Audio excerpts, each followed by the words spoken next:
कुंज बिहारी राधा माधवा कुंज बिहारी जय गोपी जन वल्लभ गिरिवरधारी जय गोपी जन वल्लभ गिरिवरधारी यशोदनंदन ब्रज जन रंजन यशोदनंदन ब्रज जन रंजन यमुना तीरावनचारी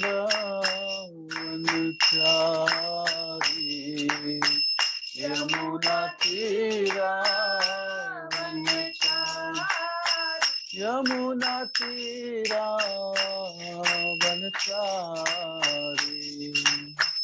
यमुना तीरावनचारी जय राधा माधवा कुंज बिहारी जय राधा माधवा कुंज बिहारी जय गोपी जन वल्लभ गिरिवरधारी जय गोपी जन वल्लभ गिरिवरधारी यशोदानंदन ब्रज जन रंजन यशोदानंदन यमुना तीरावनचारी यमुना तीरावनचारी जय राधा माधव कुंज बिहारी राधा माधव कुंज बिहारी हरे Krishna Krishna Krishna Hare Hare Hare Ram Ram Ram Hare Hare Hare Krishna Krishna Krishna Hare Hare Hare Ram Ram Ram Hare Hare Hare Krishna Krishna Krishna Hare Hare Hare Ram Ram Ram Hare Hare Hare Krishna Krishna Krishna Hare Hare Hare Ram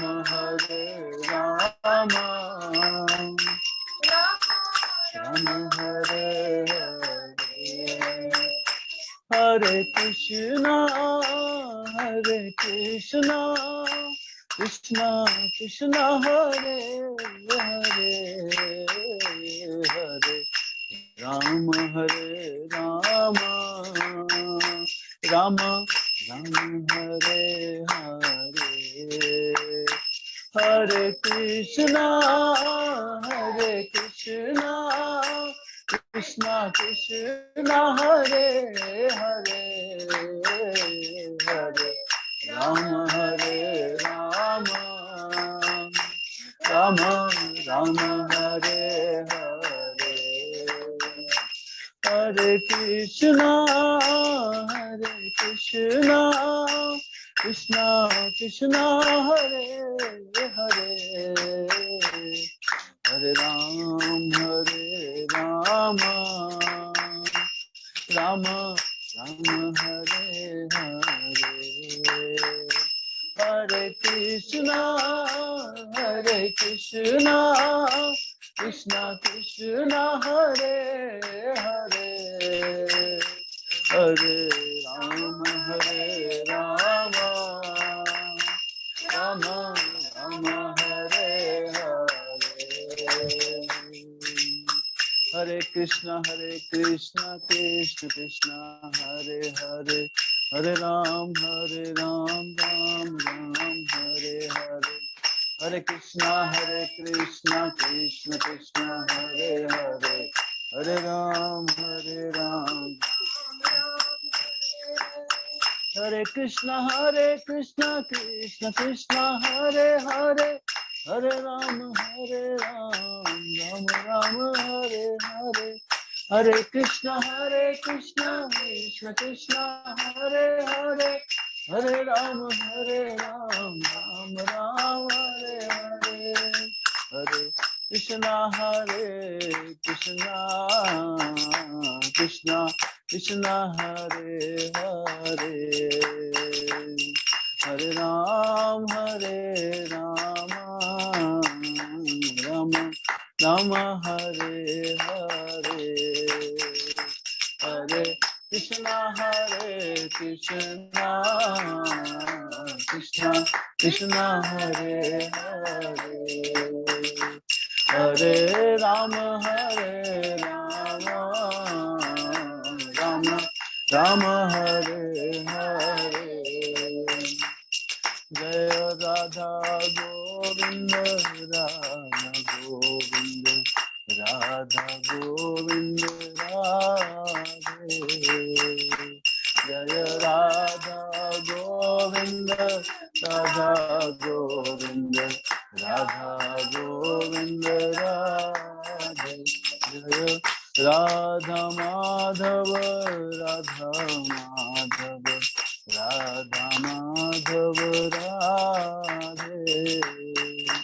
Jaya Radha Madhava, Radha Madhava, Radha Madhava, Radhe. Jaya Gauranitai, Gauranitai, Gauranitai, Jaya Gauranitai. Gauranitai, Gauranitai, Gauranitai, Jaya Gauranitai. Jaya Jagannath, Jaya Jagannath, Jaya Baladeva, Jaya Subhadra. Jaya Jagannath, Jaya Jagannath, Baladeva, Jaya Subhadra. Jaya Prabhupada, Prabhupada, Prabhupada, Jaya Prabhupada. Prabhupada, Prabhupada, Prabhupada, Jaya Prabhupada. Jaya Gurudeva, Gurudeva, Gurudeva, Jaya Gurudeva. Nitai Gaur, Hari Bol, Hari Bol, Hari Bol, Nitai Gaur, Hari Bol, Nitai Gaur, Hari Bol, Gaur Hari Bol, Gaur Hari Bol, Nitai Gaur, Hari Bol. Shri हरिनाम संकीर्तन की जय, श्रील प्रभुपाद की जय। जय ओम विष्णुपाद परमहंस प्रजगाचार्य स्तोत्र सच्ची Srimad his divine grace Bhaktivedanta Swami Srila Prabhupada की। ISKCON BBT founder acharya Srila Prabhupada की जय। ओम विष्णुपाद परमहंस प्रजगाचार्य स्तोत्र सच्ची श्रीमद् भक्ति सिद्धांत सरस्वती गोस्वामी महाराज श्रील प्रभुपाद की। अनंत कोटि वैष्णव वृंद की। नामाचार्य श्री हरदास ठाकुर की। प्रेम से कहो श्री कृष्ण चैतन्य प्रभु नित्यानंद श्री अद्वैत गदाधर शिवाचार्य गौर भक्त वृंद की। श्री श्री राधा कृष्ण गोप गोपीनाथ श्याम कुंद राधा कुंद गिरि गोवर्धन की। श्री वृंदावन मथुरा धाम की। पुरुषोत्तम क्षेत्र श्री जगन्नाथपुरी धाम की। गंगा मैया यमुना मैया की। भक्ति देवी तुलसी महारानी की। कलि पावन श्री हरिनाम संकीर्तन की। All glories to assembled devotees. All glories to assembled devotees. All glories to assembled devotees. All glories to Sri Guru and Sri Gauranga. Srila Prabhupada ki.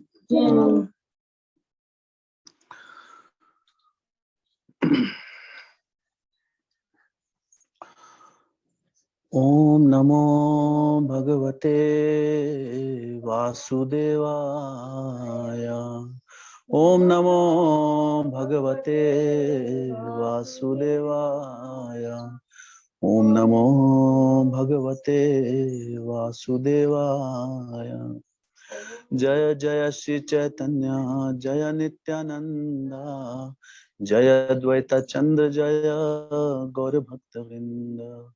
Jaya Jaya Shri Chaitanya Jaya Nityananda Jaya Dvaita Chandra Jaya Gaura Bhakta Vrinda.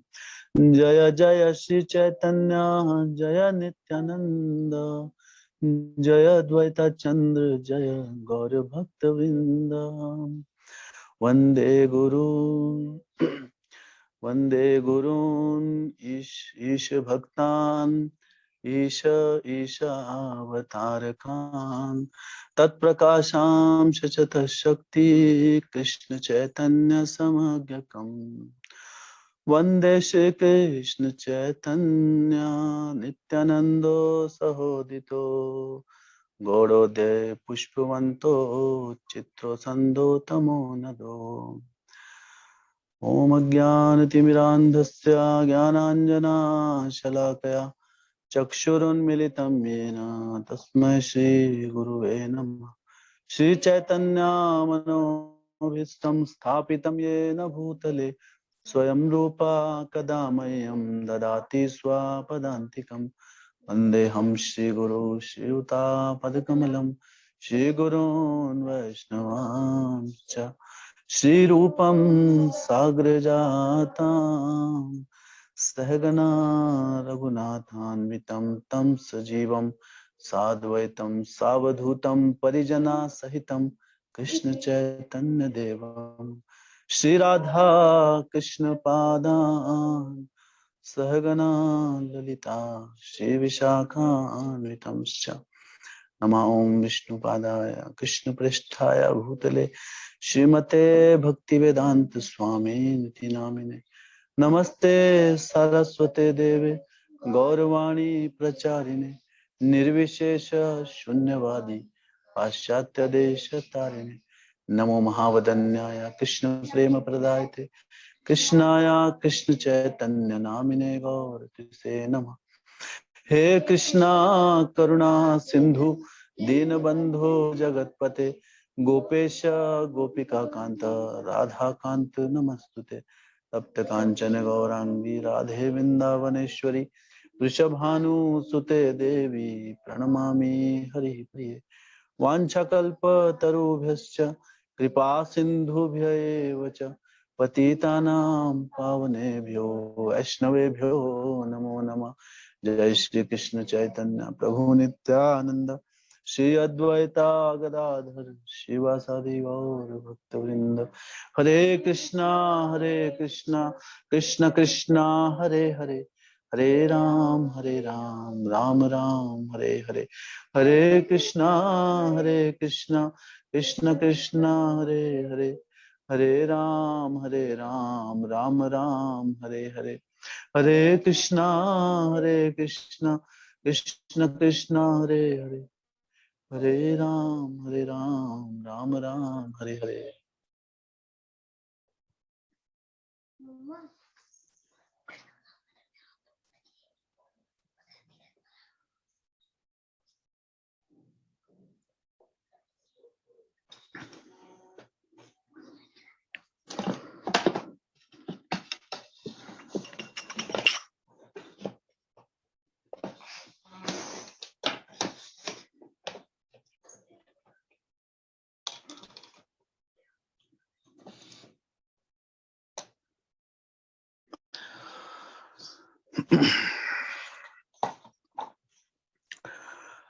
हरे कृष्णा। सभी भक्तों का स्वागत है आज की श्रीमद् श्री चैतन्य चरितामृत की कथा में। तो श्री चैतन्य चरितामृत की जो कथा पिछले कई हफ्तों से हम शुरुआत करने का प्रयास कर रहे हैं, लेकिन कुछ ना कुछ अड़चने आ रही हैं। लेकिन अभी चैतन्य महाप्रभु की कृपा स्वरूप आज हम इसका शुरुआत कर रहे हैं। तो सभी भक्तों से निवेदन है कि इन कक्षाओं में नियमित रूप से भाग लें और श्री चैतन्य महाप्रभु की जो कृपा है उसका लाभ उठाएं। चैतन्य चरितामृत जो है गौड़ी संप्रदाय में ये सर्वोच्च ग्रंथ है। श्रील चैतन्य महाप्रभु जो स्वयं भगवान श्री कृष्ण हैं, वो अपने उदाहरण के स्वयं अपने आप एक भक्त के माध्यम से उन्होंने हमें सिखाया, खुद भक्त बनकर कि भगवान श्री कृष्ण का जो प्रेम है, भगवान श्री कृष्ण की भक्ति कैसे की जाती है। तो चैतन्य महाप्रभु की जो कृपा, असीम कृपा जो है वो कलयुग के वासियों पर है। अनेक अनेक जो उच्च लोक के जो वासी हैं, स्वर्ग लोक, भूवर्ग, स्वर्ग लोक, जन लोक, तप लोक, ब्रह्म लोक, अनेकों अनेक जो लोक के वासी हैं, वो भी इस प्रकार प्रार्थना करते रहते हैं कि किस प्रकार हमें चैतन्य महाप्रभु के आंदोलन में भाग लेने का मौका मिले और हम भी हरि नाम कर सकें भक्तों के संग में आके। तो हमारा ये परम सौभाग्य है कि श्रील प्रभुपाद जी की कृपा से और सभी आचार्य गणों की कृपा से हमारे पास ये सुंदर ग्रंथ हैं। श्रील प्रभुपाद जी ने इनका सुंदर सुंदर तात्पर्य लिखे हैं, ताकि कलयुग के बद्ध जीवों, जिन्हें मंद सुमंद मंद भाग्य, कलयुग का जो प्राणी है उसका जो माइंड है, मन है ना, समझने की जो शक्ति बहुत क्षीण हो चुकी है। एक बात बहुत बार बतानी पड़ती है तब समझ में आती है। तो इसलिए कृष्ण लीलाएं है ना, कृष्ण की गोपियों के साथ लीलाएं या भगवान की ये लीलाएं समझना बहुत मुश्किल है। लेकिन चैतन्य महाप्रभु की लीलाएं बहुत आसान है। क्यों आसान है? महाप्रभु की इस लीलाएं कहां से शुरुआत होती है कि आप प्रसाद खाओ अच्छे से, सबसे पहले तो समझना बहुत आसान है। हर कोई प्रसाद सबको अच्छा लगता है। प्रसाद खाओ, हरि कीर्तन करो, भगवान का कीर्तन में सब भाग ले सकते हैं, छोटे बड़े, बच्चे बूढ़े, स्त्री पुरुष। चैतन्य महाप्रभु के समय में तो जो जानवर थे उन्होंने भी भाग लिया था। हिरण, शेर, हाथी, घोड़े, सब चैतन्य महाप्रभु के इस आंदोलन में उन्होंने भाग लिया था। तो इसमें हर व्यक्ति, हर प्राणी इसमें भाग ले सकता है, भक्तों के संग में आकर। तो इतना सुंदर वो है। तो हम शुरुआत करते हैं इस पवित्र ग्रंथ की आज, चैतन्य महाप्रभु की जो, तो श्रीला कृष्णदास कविराज गोस्वामी जो चैतन्य महाप्रभु के ही एक बहुत बड़े भक्त थे। शास्त्रों में उनका वर्णन है कि वो व्यास देव जी के ही अवतार हैं कलयुग में। जिस प्रकार चैतन्य लीला, जिस प्रकार कृष्ण लीला में अनेकों अनेक पांडव हुए, है ना। कृष्ण लीला में क्या क्या देखते हैं? भगवान श्री कृष्ण, बलराम जी, फिर श्रीमती राधा रानी, है ना, फिर उनके माता पिता नंद बाबा, यशोदा माई, है ना, उसके बाद वृंदावन धाम, और अनेकों अनेक जैसे भक्त हुए, पांडव आए। ये सारे के सारे जितने भक्त, इन्होंने फिर से अवतार लिया कलयुग में चैतन्य लीला में। भगवान श्री कृष्ण स्वयं गौरांग महाप्रभु के रूप में आए और नित्यानंद प्रभु के रूप में आए बलराम जी नित्यानंद प्रभु के रूप में आए। तो ये है गौर निताय। और इसी प्रकार यशोदा माई सची माता के रूप में, और जो चैतन्य महाप्रभु के जो पिता हैं जगन्नाथ मिश्रा, वो कौन थे? वो नंद बाबा ने कलयुग में अवतार लिया। इस प्रकार अनेकों अनेक आगे जैसे हम वर्णन पढ़ेंगे, पांडव क्या थे, सारे के सारे जितने भी कृष्ण लीला में हैं भक्त, वो सारे चैतन्य लीला में भी हैं। लेकिन चैतन्य लीला में ये जो भगवान श्री कृष्ण की जो लीला है बहुत गुह्य है। चैतन्य लीला में वो बहुत ही सरल तरीके से और सबसे अधिक प्रभावशाली तरीके से बताई गई है कलयुग के बद्ध जीवों के लिए। तो चैतन्य चरितामृत 3 भागों में इसका विभाजन किया गया है। इस पवित्र ग्रंथ को 3 भागों में बांटा गया है: आदि लीला, मध्य लीला और अंत लीला। मतलब शुरुआती भगवान श्री कृष्ण के, चैतन्य महाप्रभु के आदि लीला में चैतन्य महाप्रभु की जो शुरुआत की लीला है, उनका जन्म, फिर वो जन्म जब बड़े होते हैं किस प्रकार उन्होंने अनेकों अनेक, जब नटखट होता है बच्चा, अनेकों अनेक सुंदर लीलाएं भगवान ने जो की। जैसे भगवान श्री कृष्ण जब छोटे थे तो अनेक लीलाएं करते थे, उसी प्रकार चैतन्य महाप्रभु भी क्या करते थे, वो सुंदर लीलाएं हैं उसमें आदि लीला में। फिर चैतन्य महाप्रभु, फिर उनका स्कूल जाने का वर्णन है, फिर स्कूल में आकर आकर वो कैसे स्कूल से भागते थे, चोरी करते थे, स्कूल से चुपचाप चले जाते थे ना। ये जो भावना है आजकल के बच्चों में, स्कूल छोड़ देंगे, कहाँ से आई है? ये चैतन्य महाप्रभु से आई है। क्योंकि सब कुछ भगवान से आता है, लेकिन भगवान को स्कूल पढ़ने की आवश्यकता नहीं थी, इसलिए वो स्कूल से बंक मार के भी फर्स्ट आते थे। लेकिन हम लोग नहीं आ सकते, इसलिए हमको नहीं करना है वैसा। तो चैतन्य लीला, लेकिन भगवान की जब ये लीलाएं हम सुनते हैं तो बहुत ही मधुर लगती हैं हमें, हमारे हृदय को का शुद्धिकरण करती हैं और बड़ी मनमोहक होती हैं। और फिर चैतन्य महाप्रभु इस प्रकार बड़े हुए, बाद में वो व्याकरण के बहुत बड़े पंडित बन गए। व्याकरण के इतने बड़े पंडित कि उनसे बड़ा कोई विद्वान नहीं, भगवान से बड़ा विद्वान तो ऐसे भी कोई नहीं है, लेकिन इस जगत में भगवान के जैसे नहीं आए। वो एक आदमी नॉर्मल हम जैसे आए, लेकिन उन्होंने जब अपना अपना जब उन्होंने बुद्धि बल दिखाया तो लोग चकित रह गए, आश्चर्यचकित रह गए। ये सारी की सारी लीलाएं इसमें हम पढ़ेंगे आगे। और फिर धीरे धीरे जो भक्त लोग थे वो सोचते थे, अरे ये चैतन्य जो है, उस समय था उनका नाम निमाई पंडित के नाम से जाने जाते थे, निमाई पंडित के नाम से मशहूर हो गए वो। पंडित किसे कहा जाता है? जो विद्वान है, विद्वान को पंडित कहा जाता है। पंडित जी तो निमाई पंडित के नाम से मशहूर हुए, और इस प्रकार मशहूर हुए कि बड़े बड़े विद्वान जो थे उस समय नवदीप धाम में, और भी दूसरी जगह से उनके साथ आके कंपटीशन करना चाहते थे, लेकिन महाप्रभु ने सबको परास्त किया और वो एक नंबर के पंडित बन गए उसमें, व्याकरण के पंडित। तो इस प्रकार चैतन्य महाप्रभु ने अपना बुद्धि, जैसे भगवान के षड ऐश्वर्य हैं उसमें से एक ऐश्वर्य कौन सा है? सबसे बुद्धिशाली, तो वो ऐश्वर्य प्रदर्शित किया निमाई पंडित के रूप में। फिर जब वहां नवदीप धाम में भक्त लोग थे, नवदीप धाम के जो भक्त लोग थे, उन्होंने कहा कि अरे ये निमाई पंडित अगर भक्त बन जाए तो कितना भला हो जाए समाज का। तो इतना ज्ञान है उनको, लेकिन भक्त नहीं। भक्ति के बिना ज्ञान का कोई मोल नहीं। हाँ, तो सब ये प्रार्थना करते थे। तो चैतन्य महाप्रभु ने उस समय तक लीला नहीं की वैसी। हाँ, भगवान, उन्होंने कहा कि ये उस समय है। फिर वो गया गए और वहां जाकर उन्होंने गुरु धारण किया, ईश्वरपुरी को अपना गुरु बनाया। और फिर उनसे दीक्षा लेने के बाद जब वो वापिस आए नवदीप धाम, तब वो एक अलग ही व्यक्ति थे, पूर्ण रूप से कृष्ण भक्ति में डूबे हुए शुद्ध भक्त। हाँ, 24 घंटे हरिनाम। और फिर उन्होंने हरिनाम संकीर्तन आंदोलन की शुरुआत की नवदीप धाम में, आज से 500 साल पहले। और फिर अनेकों अनेक भक्त जुड़ने लगे, पूरे नवदीप में जैसे भक्ति की लहर फैल गई, चारों तरफ ये हरिनाम संकीर्तन जो आज हम देखते हैं हर जगह, टीवी में देखते हैं, यूट्यूब पे देखते हैं। ये आंदोलन की शुरुआत चैतन्य महाप्रभु ने की थी। हाँ, और आज ये श्रील प्रभुपाद जी की कृपा से पूरे विश्व भर में फैल गया।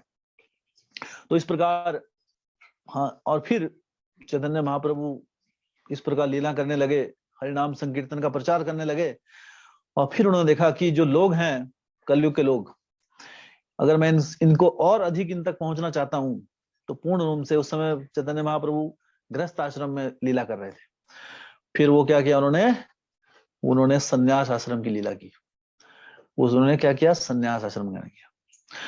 तो उनके संन्यास लेने तक, यहां तक लीला आती है आदि लीला।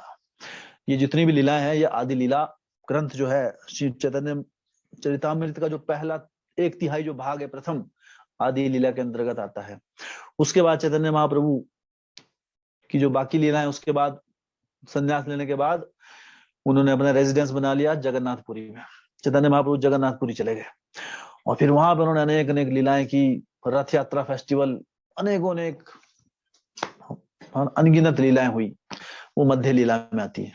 और फिर अंत में भगवान ने जो अपना अंतिम समय, जब पूर्ण राधा रानी के भाव में, क्योंकि चैतन्य महाप्रभु कौन थे? भगवान श्री कृष्ण, लेकिन भाव राधा रानी का, वो उन्होंने राधा रानी का भाव प्रदर्शित किया उस समय, और फिर वो पूर्ण रूप से भाव विभोर रहते थे। तो ये जो सारा का जो अंत का जो, हाँ, ये है अंत्य लीला। तो इस प्रकार 3 भागों में बांटा गया है। मध्य लीला में चैतन्य महाप्रभु ने अनेकों अनेक शिक्षाएं दी, स्वरूप गोस्वामी को, सनातन गोस्वामी को प्रयागराज में, गया में, वाराणसी में। तो वो सारी की सारी चैतन्य महाप्रभु की शिक्षाएं इस पवित्र ग्रंथ में है। चैतन्य महाप्रभु की वो बहुत ही महत्वपूर्ण शिक्षाएं दरअसल, जैसे भगवान श्री कृष्ण ने गीता दी हमें, चैतन्य महाप्रभु ने इस प्रकार शिक्षाएं दी चैतन्य चरितामृत में, वो विदित है। तो इस प्रकार हम एक एक करके यहाँ पर आगे बढ़ेंगे। तो अभी जो हमारा पहला जो अध्याय है चैतन्य चरितामृत का, आदि लीला, प्रथम अध्याय, जिसका शीर्षक है कि पूर्ण पुरुष गुरु वर्ग। अध्याय 1 आदि लीला, अध्याय 1 हर तीनों भागों में अलग अलग अध्यायों में से बांटा गया है। तो आदि लीला का प्रथम अध्याय, उसका शीर्षक है गुरु वर्ग, कि गुरु क्या होते हैं, गुरु तत्व के बारे में इसमें बताया गया है। तो चैतन्य चरितामृत आदि लीला पहला अध्याय, पहला श्लोक, इससे हम शुरुआत करते हैं। तो यहाँ पर श्रीला कृष्णदास कविराज गोस्वामी, दरअसल चैतन्य महाप्रभु की जो अनेक जो लीला है, इससे पहले भी चैतन्य चरितामृत से पहले, हाँ, श्री वृंदावन दास ठाकुर जी जो व्यासदेव जी के दूसरे अवतार थे, वो भी उन्होंने भी इसके बारे में लिखा है। लेकिन बाद में जो भगवान की और गुह्य लीलाएं थी, वो यहाँ पर जो भगवान के बहुत ही निकट के पार्षद हुए, रघुनाथ दास गोस्वामी और स्वरूप दामोदर गोस्वामी, इन्होंने चैतन्य महाप्रभु को बहुत करीब से उनकी सेवा की। और उस समय उन्होंने सारे के सारा जो भगवान की लीला थी, सारी कुछ उसके नोट्स बनाए, और उसी को आधार मानकर बाद में जाकर सभी भक्तों के आग्रह करने पर श्रीला कृष्णदास कविराज गोस्वामी जी ने चैतन्य चरितामृत की रचना की।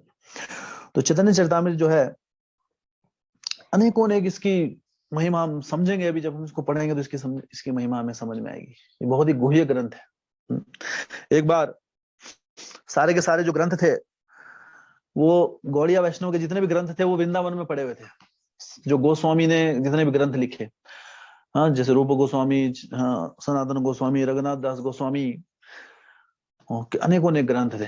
तो इन ग्रंथों को एक बार लेके जाया जा रहा था वृंदावन से नवदीप धाम की तरफ। तो उनको उस समय बैलगाड़ी हुआ करती थी। तो सबसे पहले चैतन्य चरितामृत को नीचे रखा गया, फिर बाकी ग्रंथ रखे गए एक के बाद एक। तो ये लीला है, मैं जस्ट शॉर्ट में इसके बारे में बता रहा हूँ। तो जब उसको पूर्ण रूप से जब वो भर दी पूरी बैलगाड़ी, फिर जब पहुंचे तो बैलगाड़ी में लेके गए। तो चैतन्य चरितामृत को नीचे, सबसे नीचे रखा गया था, लेकिन जब पहुंचे नवदीप धाम तो चैतन्य चरितामृत सबसे ऊपर आ गई थी। तो सबको समझ नहीं आया ऐसे कैसे हुआ, तो सबसे बॉटम में थी, सबसे ऊपर कैसे आ गई।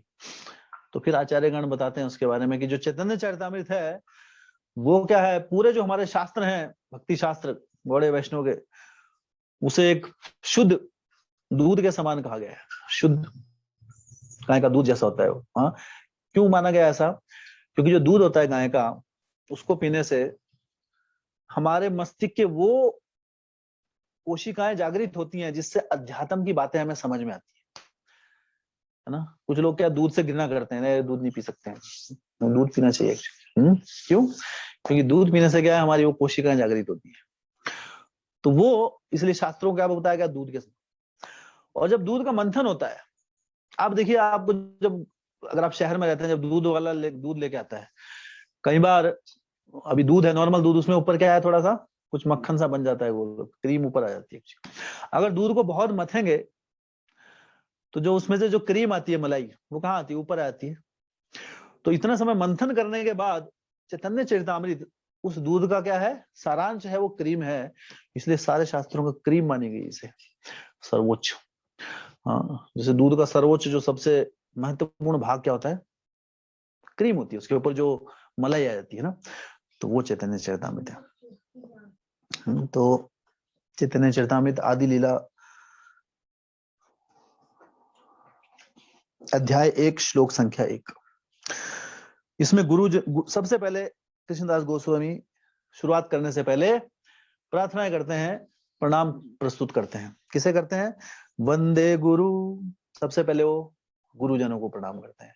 वंदे गुरुन ईश भक्तान ईशावतारकान तत्प्रकाशांश तत्शक्ति कृष्ण चैतन्य समज्ञकम। तो यहाँ पे बता रहे कि वंदे गुरु, गुरुन, गुरु और गुरुन दोनों में अंतर है। गुरु क्या है? गुरु एक वचन है, गुरुन क्या है? बहुवचन। तो यहाँ पे चैतन्य महाप्रभु अपने कृष्णदास गोस्वामी पूरी गुरु परंपरा को प्रणाम कर रहे हैं। हाँ, हम वैष्णव संप्रदाय में, वैष्णव समाज में भक्ति का जो गुह्य तत्व है, वो क्या है कि बिना गुरुजनों की कृपा के और बिना गुरुजनों के प्रति हमें अपनी कृतज्ञता जाहिर किए और उनकी शरणागत, बिना उनके शरणागत हुए हम इन शास्त्रों का ये गुह्य ज्ञान हमारे हृदय तक नहीं पहुंच पाता है। इसलिए एक कृतज्ञ हृदय बहुत आवश्यक है इन गुह्य ग्रंथों का ज्ञान प्राप्त करने के लिए। हाँ, तो जिसलिए हमेशा हमें सबसे जो पहला मूल तत्व है भक्ति का, वो क्या है? हमें अपने गुरुजनों को नहीं भूलना है। गुरु परंपरा में सबसे पहले तो हमें अपनी परंपरा पता होनी चाहिए। कितने भक्तों को पता है कि हम कौन सी परंपरा में आते हैं? थोड़ा दोनों हाथ उठाएंगे एक बार ऐसे, बस हाथ उठा के। तो मैक्सिमम नहीं पता है, एक दो भक्तों को पता है। तो हमारा जो संप्रदाय जो है वो है ब्रह्म माधव गौड़िया संप्रदाय। ब्रह्म माधव गौड़िया संप्रदाय। भगवान श्री कृष्ण ने 4 संप्रदायों में जो शुद्ध भक्ति का ज्ञान उसका प्रसार किया, और वो ज्ञान उन्होंने पहली बार 4 व्यक्तियों को दिया। ये चीज सबको पता होनी चाहिए। एक्चुअली हमें पता होना चाहिए ना हम कहाँ के हैं, है ना? अगर कोई पूछे आपसे, आप हाँ जी आप क्या हैं, आपका घर कहाँ है, तो बोलेंगे जी पता ही नहीं, हम तो ऐसे ही हैं, कहीं भी चले जाते हैं। ऐसा तो जवाब नहीं देंगे आप। अपना घर तो सबको पता होता है पहले। हाँ, तो हमारा जो जिस संप्रदाय में, जिस लाइन में हम आ रहे हैं, ये पता होने, क्योंकि कलयुग में बहुत अपसंप्रदाय भी है। तो इसलिए शास्त्रों अनुसार हमें अपना संप्रदाय पता होना चाहिए, जो क्या ब्रह्मा माधव। तो भगवान ने 4 व्यक्तियों को ज्ञान दिया। ब्रह्मा जी को ज्ञान दिया। फिर किसको दिया? लक्ष्मी जी को ज्ञान दिया, जिन्हें कहा जाता है श्री। तीसरा रुद्र महादेव को ज्ञान दिया। और चौथा कुमार, ब्रह्मा जी के जो 4 पुत्र थे, अश्विनी कुमार, हाँ, सनक, सनातन, सनंदन और सनत कुमार, ये 4 जो थे उन्हें ज्ञान दिया। इन 4 जो आचार्य थे, इनसे फिर 4 वैष्णव संप्रदायों की स्थापना हुई। उसमें सबसे पहले आता है ब्रह्म संप्रदाय, जिसमें हम आते हैं। ब्रह्मा, फिर ब्रह्मा जी ने, जैसे ब्रह्मा जी को ज्ञान दिया, ब्रह्मा जी ने ज्ञान दिया, फिर आगे व्यासदेव जी, सॉरी नारद मुनि जी को, नारद मुनि जी ने दिया, फिर व्यास देव जी को, फिर आगे उन्होंने माधवाचार्य को, फिर माधवेंद्रपुरी को। इस तरह आगे ये ज्ञान बटा। तो इसलिए गौड़िया क्यों बोला जाता है इसको? क्योंकि ये ज्ञान इसी लाइन में चैतन्य महाप्रभु भी अवतरित हुए हैं। और चैतन्य महाप्रभु अवतरित हुए थे बंगाल देश में, और बंगाल का दूसरा नाम है गौड़िया। तो गौड़िया वैष्णव इसलिए कहा था। तो ब्रह्मा, बीच में कौन आए थे? ब्रह्मा जी, बीच में माधवाचार्य आए थे, फिर चैतन्य महाप्रभु आए जो कि गौड़ देश में आए थे। तो ब्रह्मा माधवा गौड़िया संप्रदाय, ये है ब्रह्म संप्रदाय। फिर दूसरा है रुद्र संप्रदाय, जो कि महादेव। हाँ, एक तो बहुत लोग जैसे भगवान शिव की उपासना करते हैं, उनको एक देवता के अनुसार, वो अलग है। ये संप्रदाय वैष्णव संप्रदाय है, हाँ, जहाँ पे भोलेनाथ ने लोगों को भगवान विष्णु के बारे में बताया। ये संप्रदाय अभी बहुत ही कम है, लेकिन है अभी भारतवर्ष में, गुजरात की तरफ, आई थिंक। और तीसरा है श्री संप्रदाय, जो अभी ये भी बहुत ही प्रसिद्ध संप्रदाय है, लेकिन इसके ज्यादा भक्त जो हैं वो दक्षिण भारत में मिलते हैं। जो हम तिरुपति में गए थे, वहां पर सारा जो मंदिर है वो सारे गौड़िया श्री संप्रदाय के भक्त चलाते हैं। तो श्री संप्रदाय जो लक्ष्मी जी की, उससे, और चौथा है कुमार संप्रदाय। तो ये 4 संप्रदाय, तो ब्रह्म माधवा गौड़िया संप्रदाय। तो हमारे जितने भी संप्रदाय में जितने भी हमारे आचार्य हैं, सबसे पहले हम उन्हें प्रणाम करते हैं। ऐसा यहाँ पर सबसे पहले श्लोक में वंदे गुरून, जितने भी गुरु हमारे, हाँ, जो आचार्य, वर्तमान आचार्य शील प्रभुपाद जी के गुरु, हाँ, भक्ति सिद्धांत सरस्वती ठाकुर गोस्वामी महाराज, फिर उनके गुरु गौर किशोर दास बाबा जी महाराज, उनके गुरु भक्ति विनोद ठाकुर, उनके गुरु जगन्नाथ दास बाबा जी महाराज, फिर आगे ऐसे हमारे 6 गोस्वामी, रूप गोस्वामी, सनातन गोस्वामी, रघुनाथ दास गोस्वामी, रघुनाथ भट्ट गोस्वामी, गोपाल भट्ट गोस्वामी, जीव गोस्वामी, फिर हमारे अनेकों दूसरे आचार्य, हाँ, हमारे नरोत्तम दास ठाकुर, लोचन दास ठाकुर, ऐसे अनेकों आचार्य हमारे संप्रदाय में। हम सब उनको प्रणाम करते हैं, उनका आशीर्वाद, हाँ, की हम कामना करते हैं, क्योंकि भक्तों की आशीर्वाद के बिना चैतन्य महाप्रभु की कृपा, हाँ, भगवान श्री कृष्ण की कृपा लाभ मिलना जो है वो संभव नहीं है। तो इसलिए सबसे पहले यहाँ पर कृष्णदास जो गोस्वामी है वो वंदे गुरु, सभी गुरु को प्रणाम करते हैं। उसके बाद वो किसको प्रणाम कर रहे हैं? वंदे गुरुन ईश, ईश ईश्वर, कि भगवान ईश्वर जो है, भगवान श्री कृष्ण, उनको प्रणाम कर रहे हैं। ईश कि जो सबके पालनहार हैं, हाँ, उन्हें प्रणाम किया जा रहा है। ईश वंदे गुरुन ईश, ईश भक्तान, फिर ईश, फिर ईश भक्तान, भगवान और फिर भगवान के भक्तों को, सारे भक्त। एक तो गुरुजन है, गुरुजन कौन होता है? जिनसे हम शिक्षाएं लेते हैं, जो हमारे आइडियल्स हैं। और बाकी जो जनरल जितने भी भक्त हैं, भक्त कौन है? जो भी किसी ना किसी प्रकार से जुड़ा हुआ है भक्ति से, हरि नाम कर रहा है, सभी भक्तों को हम प्रणाम करते हैं। ईश भक्तान, भगवान के जितने भी भक्त हैं उनको प्रणाम। ईश भक्तान, ईशा अवतार कान, और भगवान के फिर अवतारों को प्रणाम कर। भगवान के जो अनेकों अनेक अवतार हुए हैं, सारे के सारे अवतारों को प्रणाम। भगवान ने वराह अवतार, नरसिंह अवतार, हाँ, वामन देव अवतार, तो इस प्रकार सभी अवतारों को प्रणाम करते हैं।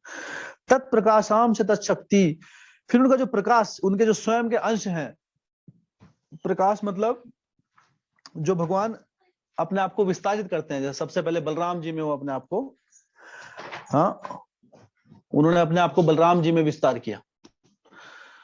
एक तो कहते हैं भगवान के जैसे शक्ति वैसे अवतार हुए, जैसे, हाँ, जैसे व्यास देव जी हुए या फिर कपिल देव हुए, हाँ, ये भगवान के क्या शक्ति अवेश अवतार। वो जैसे व्यास देव जी हैं, वो क्या है? वो जीव हैं, लेकिन भगवान की शक्ति का आवेश है उसमें। लेकिन एक भगवान के स्वयं प्रकाश है, जैसे बलराम जी हुए, वो भगवान ही है, लेकिन उनका भाव अलग है। तत्प्रकाशम से तत्शक्ति, और भगवान की जो शक्तियां हैं, भगवान की 2 शक्तियां बताई गई हैं, 3 शक्तियां बताई गई हैं। भगवान की अंतरंग शक्ति, बहिरंग शक्ति और तटस्थ शक्ति। अंतरंग शक्ति कौन सी है भगवान की? अंतरंग शक्ति जो पूरा आध्यात्मिक जगत है, वो है भगवान की अंतरंग शक्ति के अंदर आता है। फिर एक भगवान की हलादनी शक्ति है, जिसे राधा रानी कहते हैं। राधा रानी कौन है? भगवान की हलादनी शक्ति, वो सबसे महत्वपूर्ण, सबसे, हाँ, भगवान की सर्वोच्च शक्ति है। तत्प्रकाशाम तत्शक्ति कृष्ण चैतन्य समज्ञकम, और कृष्ण चैतन्य जो है भगवान चैतन्य महाप्रभु, उनको मैं सादर प्रणाम करता हूँ। तो फिर चैतन्य महाप्रभु को प्रणाम करता।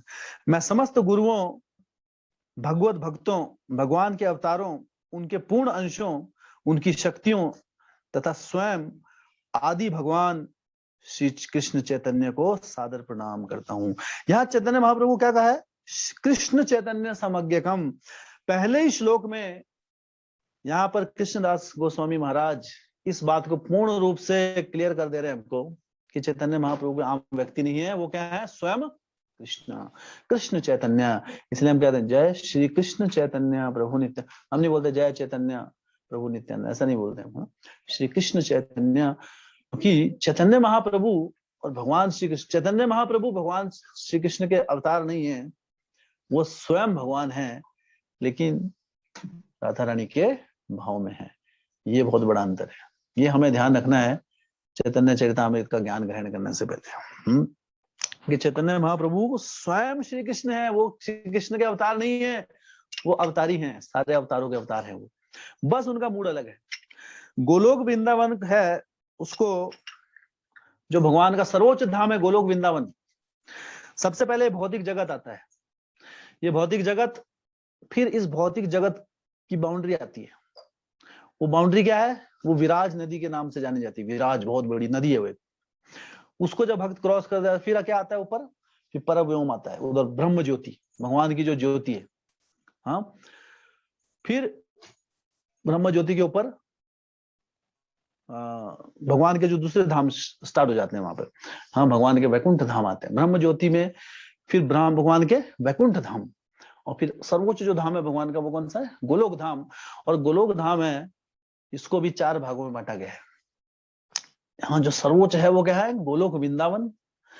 उसी का ही एक पार्ट है नवदीप धाम, एक है द्वारका धाम, और एक है भगवान का मथुरा धाम।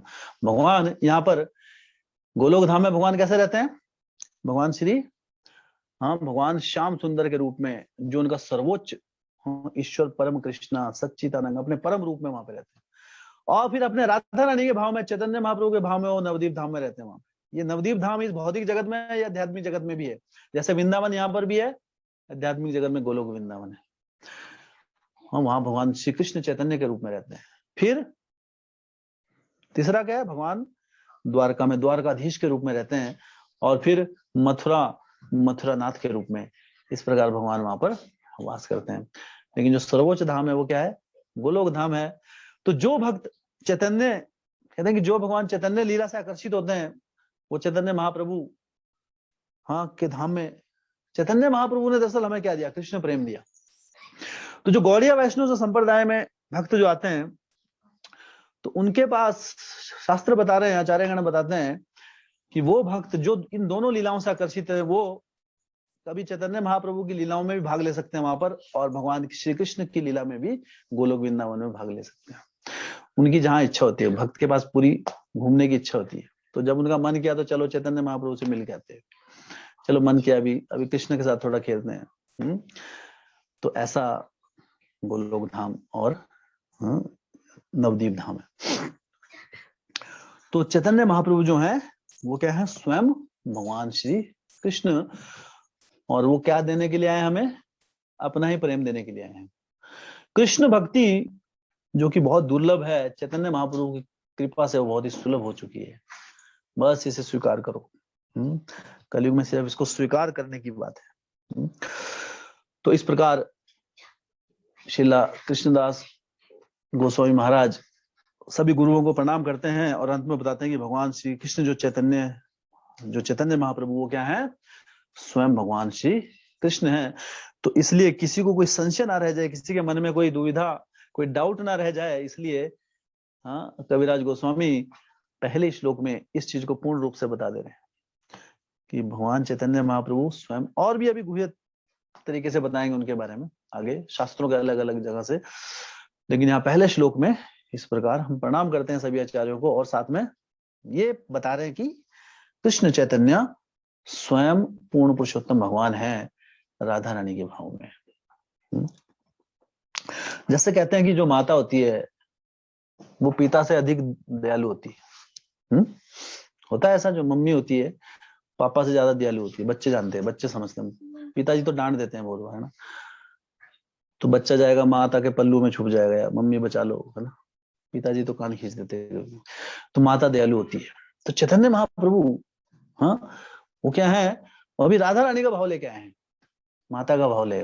तो कितने दयालु होंगे सोचो, वो सुप्रीम माता सबसे, राधा रानी, सारी माताओं का जो करुणा है वो सब राधा रानी से आती है। राधा रानी का एक छोटा सा अंश, सारी माताओं का हृदय जो है उसमें जो माता का जो भाव है, श्रीमती राधा रानी का एक छोटा सा अंश है। और यहाँ पर श्रीमती राधा रानी तो स्वयं उस भाव की स्वामिनी है। चैतन्य महाप्रभु उस भाव से आए हैं, तो कितना बड़ा हृदय है उनका। इसलिए कोई नीच जाति का, उच्च जाति का, किसी भी प्रकार का भेदभाव ना देखते हुए चैतन्य महाप्रभु जगत में आए और शुद्ध कृष्ण प्रेम उसको मुफ्त में प्राप्त किया। बस श्रद्धावान जन जो है, जिनके हृदय में श्रद्धा है और नम्रता है, एक ही मूल्य है बस, नम्रता। श्रद्धा और वो नम्रता के रूप में। तो नम्रता एक मूल, ये जो सिर्फ इस मूल पर उन्होंने, और जिसने नम्रता पूर्वक इस हरिनाम को ग्रहण किया, इस मूल पर उन्होंने कृष्ण प्रेम सबको दे दिया। चैतन्य महाप्रभु के एक बहुत बड़े भक्त हुए श्री कृष्ण चैतन्य प्रभु नित्यानंद श्री अद्वैत गदाधर शिवास आदि गौर भक्त वृंद। हम बोलते हैं श्रीवास जैसे और कितने भक्त, आदि गौर भक्त वृंद। भक्त वृंद मतलब भगवान के सारे भक्तों को प्रणाम करते हैं हम, ये इस मंत्र का मतलब है। तो श्रीवास जो प्रभु हैं, श्रीवास वो चैतन्य महाप्रभु के बहुत ही एक निकट के पार्षद थे। तो आज उनका आविर्भाव दिवस है, आज के दिन वो अवतरित हुए थे इस जगत में। तो हम थोड़ा सा उनके बारे में भी चर्चा करेंगे। तो श्रीवास प्रभु जो थे वो चैतन्य महाप्रभु से पहले ही इस जगत में आ गए थे। चैतन्य महाप्रभु के जगत में अवतरित होने से पहले ही वो इस जगत में आ चुके थे। कहते हैं कि जब कोई बड़ा आदमी कहीं पर आता है तो भक्त पहले पहुंच जाते हैं, उनके जो पार्षद है वो पहले चले जाते हैं ना। कोई भी जब कहीं पे जैसे कोई अनुष्ठान है, कोई बड़ी चीज है ना, तो चीफ गेस्ट बाद में आता है, पहले सब व्यवस्था हो जाती है वहां पे। उसी प्रकार जब भगवान अवतरित होते हैं जगत में तो पहले उनके भक्त आ जाते हैं, तो सारे अद्वैताचार्य, श्रीवास पंडित, हाँ, नित्यानंद प्रभु, ये सारे के सारे, हाँ, चैतन्य महाप्रभु से पहले ही अलग अलग जगह पर नवदीप धाम में, हाँ, या फिर एक चक्कर धाम में नित्यानंद प्रभु आए, शांतिपुर में अद्वैताचार्य, उसी प्रकार नवदीप में, हाँ, श्रीवास पंडित, ये सारे के सारे पहले ही इस जगत में अवतरित हो गए चैतन्य महाप्रभु की लीलाओं में भाग लेने के लिए। तो श्रीवास प्रभु चैतन्य महाप्रभु के बहुत ही निकट के पार्षद थे। चैतन्य महाप्रभु जो थे, हाँ, उनकी जो वाइफ थी, उनकी धर्म पत्नी, उनका नाम था मालिनी, तो और उनके भाई थे श्री राम। तो श्री राम और जो श्रीवास प्रभु हैं, श्रीवास प्रभु, वो श्रीवास पंडित जी, वो है नारद मुनि जी के अवतार। चैतन्य लीला में वो क्या है? नारद मुनि जी के अवतार है। और साथ में ही वो एक शुद्ध भक्त के भी शक्ति वेश अवतार है। तो दोनों का वो समावेश है। नारद मुनि जी के अवतार है, साथ में वो एक शुद्ध भक्त के रूप में शक्ति वेश अवतार भी है, दोनों। हाँ, ये बहुत महत्वपूर्ण है। जो पंच तत्व जो हैं, उसमें से जो श्रीवास पंडित जी जो आते हैं, तो वो चैतन्य महाप्रभु ने जब भगवान श्री कृष्ण जगत में आए थे, तो उन्होंने अपनी जो सर्वोच्च जो लीलाएं की वृंदावन में, अनेकों अनेक लीलाएं की। हाँ, उसमें से जो सबसे मनमोहक जो उनकी लीला थी, वो थी रास लीला। उन्होंने जो रास नृत्य जो किया था, लेकिन ये रास नृत्य था, ये बहुत ही गुह्य था। इसमें हर व्यक्ति अलाउड नहीं थे। भगवान के कहीं कहीं शुद्ध भक्त भी अलाउड नहीं थे उसमें। नंद बाबा अलाउड नहीं थे उसमें। नंद बाबा, हाँ, नंद बाबा डांस नहीं कर सकते थे भगवान के साथ। तो नंद बाबा, यशोदा मैया नहीं थी। हाँ, बाकी जो जितने भी, लेकिन वही रास लीला का जो भाव है, चैतन्य महाप्रभु जब इस जगत में आए, तब उन्होंने हरिनाम संकीर्तन के माध्यम से जो रास लीला का भाव है, वो श्रीवास आंगन से उसकी शुरुआत की। श्रीवास आंगन, आप नवदीप धाम जाएंगे, हम गए थे, आप भक्तों को याद होगा। श्रीवास आंगन मंदिर के पास में, थोड़ा पास जाके, जहाँ श्रीवास पंडित जी का जो घर है, हाँ, अभी तो आपको लगे नॉर्मल सा घर है वो, लेकिन बहुत बड़ा धाम है दरअसल। हाँ, क्योंकि चैतन्य महाप्रभु ने अपने जो रास नृत्य का जो भाव है चैतन्य लीला में, उसको कृष्ण संकीर्तन के रूप में उस भाव को प्रदर्शित किया। कहां पर? श्रीवास पंडित के घर में। तो श्रीवास पंडित जी के घर से, हाँ, तो देखिए, रास लीला को समझना बहुत मुश्किल है। भगवान की रास लीला को सब नहीं समझ सकते। हाँ, बहुत गुह्य तत्व है वो। लेकिन वही भाव सेम एज इट इज जब हरिनाम संकीर्तन सुनते हैं, तो हरिनाम के माध्यम से वो समझना बहुत आसान है। हर कोई उसमें भाग ले सकता है, छोटा बड़ा, बच्चा बूढ़ा। हाँ, लेकिन रास नृत्य जो है, उसमें लक्ष्मी जी को भी एंट्री नहीं मिली थी। जो लक्ष्मी जी हैं, उनको भी जगह नहीं मिली थी वहां पे रास नृत्य में भाग लेने की। वो बहुत ही सीक्रेट प्लेस है। लेकिन भगवान के हरिनाम में कौन भाग ले सकता है? कोई भी भाग ले सकता है। बाहु तुले नेचे नेचे, हरि बोल हरि बोल। अपने हाथ उठाओ और नाचो और हरि बोल बोलो, भगवान के उसमें नाम लो। हाँ, हरे कृष्णा कृष्ण कृष्ण हरे हरे, हरे राम राम राम हरे हरे। बस बाहु तुले अपने हाथ उठाने, हमको भक्तों के संग में हरि नाम जप करना है। हाँ, भगवान ने, चैतन्य महाप्रभु ने सबको फैसिलिटी दे दी है फ्री में। और ये भाव दरअसल क्या है? ये हरिनाम संकीर्तन कोई छोटी मोटी चीज नहीं है। ये भगवान श्री कृष्ण ने जो अपनी रास लीला की, वो है, उसका भाव है। लेकिन चैतन्य महाप्रभु ने ये, तो गोपियां कौन थी? भगवान की सर्वोच्च भक्त, वो उनको इसमें अलाउड था सिर्फ एंट्री। लेकिन चैतन्य महाप्रभु की कृपा देखिए आप, कलयुग जैसे बद्ध जीवों को, हर व्यक्ति को इसमें एंट्री दे दी उन्होंने, हर कोई भाग ले सकता। तो चैतन्य महाप्रभु जब आए, अनेकों अनेक लीला हुई। आदि लीला में हम पढ़ेंगे आगे, भगवान का संन्यास लिया भगवान ने। उसके बाद उन्होंने हरिनाम का प्रचार शुरू कर दिया। तो हरिनाम का प्रचार करते थे, तो श्रीवास आंगन में हरि कीर्तन होता था, सारे भक्त वहां पे इकट्ठे हो जाते थे और भक्ति किया करते, हरिनाम करते थे।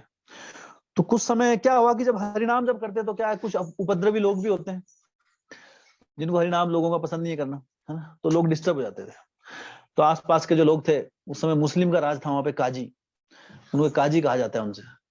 तो बड़े, और जो बाकी भी वहां पे भक्त थे, कुछ काली भक्त थे, तो वो भक्त कि वो उनसे हो गया कि अरे ये लोग, है ना, डिस्टर्ब करते रहते हैं, इतनी जोर जोर से चिल्लाते हैं, हरे कृष्णा कृष्ण कृष्ण हरे हरे, हरे राम राम राम हरे, सोने नहीं देते हैं।